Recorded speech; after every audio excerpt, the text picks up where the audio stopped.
Hi everybody, maayong adlaw ni ana sa dakaron diri sa bukid kay naguna-guna ko diri ilawom sa sagingan. Kani nga mga saging mao ni ang mga senyorita nga tanom nilang mama. Diri na ko ginakuha ang kanang ako ang ginaluto katong banana cake o banana fritters. Basta tanang saging nga senyorita nga akong giluto-luto sa akong mga content diri tugikan nga mga saging. Kay daghan gyud sila og tanom diri. Nya kuyog pud ako akong per baby nga si Sky kay mao ni akong supervisor for the day. Ako ni silang gidala diri sa bukid kay para dili sila mag-imimki dito sa balay. So balik ta sa atong pagpangguna, ako ra din ang giguna-gunahan no para na ako'y pang content.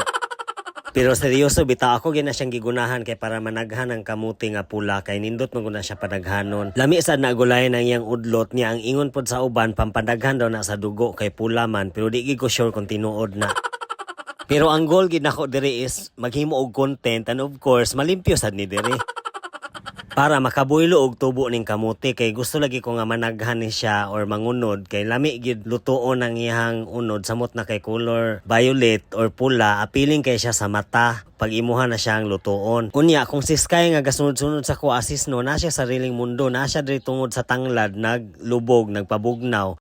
Og maora da ito guys, thank you for watching. Bye everybody.